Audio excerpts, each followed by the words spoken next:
the Roman ideas for organization, politics, blended with Catholic Christianity and the Germanic culture.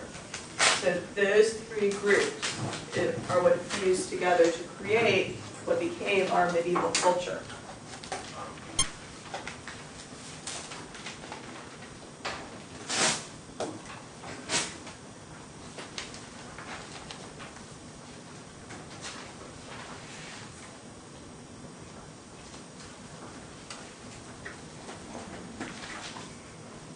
Other questions?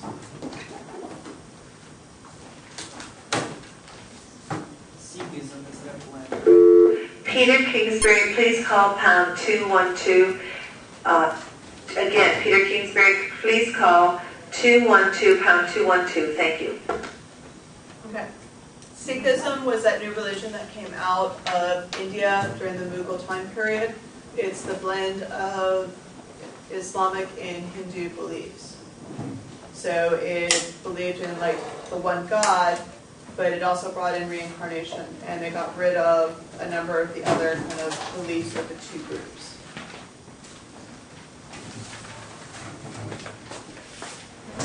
Why was the Byzantine Empire able to stay alive for so long? Okay, Byzantine Empire was able to continue on longer than the Western Roman Empire because of the fact that it had all the money.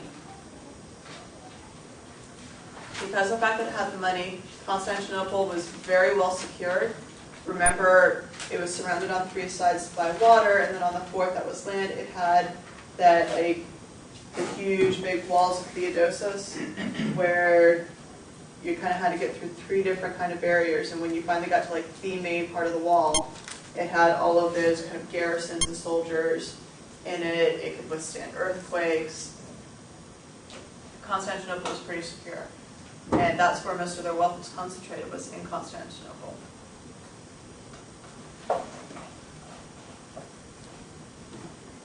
Other questions?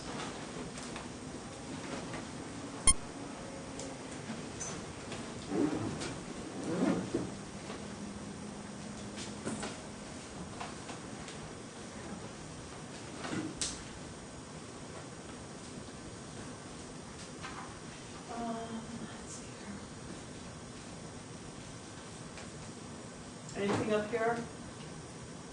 This is like kind of end of feudalism, leading up to Renaissance, chivalry, Black Death. What should we connect the Silk Road to? The Silk Road is what connects up to your Italian trading states as well as the Hanseatic League. Marco Polo, the Mongols, Silk Road's important for all of them. And what do they have to know about Marco Polo? The fact that he went around through China. It's because of his travels through China and writing the book once he returned to Italy that fueled the European desire for Chinese goods. What is chivalry? Right. Remember the Code of Chivalry? We compared it to the Code of Bushido by the Japanese samurai. The Code of Chivalry is how a knight is supposed to live. And so it's the stuff where you are faithful, you are loyal, you are kind to those who are weaker than you.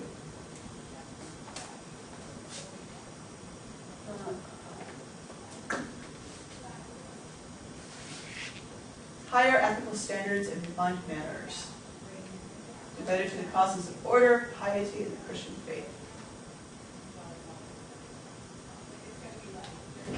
And you can see the comparison of feudalism in Europe to feudalism in Japan by taking a look at the Japanese PowerPoint.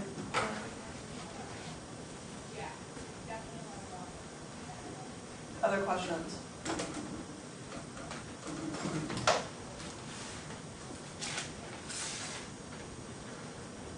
I think we've already done Crusades.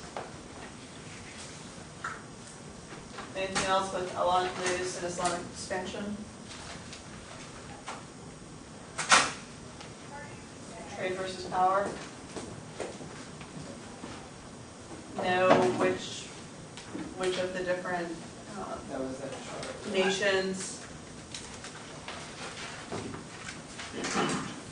Feudal Japan was power, medieval Russia was trade, Delhi Sultanate was trade, Mongols was power, Or is this Mali trade was before? trade. Remember which civilization developed trade first versus which civilization developed power first? Why was it that they developed trade or power first?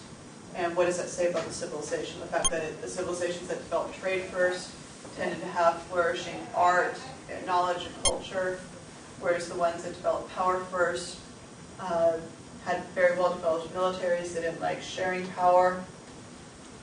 And this is why Italian city-states who developed trade first, that's where the Renaissance started. Whereas Northern Europe, where you had power first, that's where the Reformation started.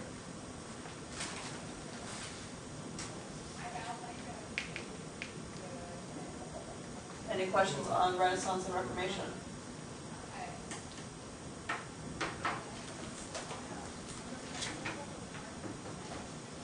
Luther was basically the starter of the Protestant. Yep. Remember the packet that I gave you guys? He's the big one.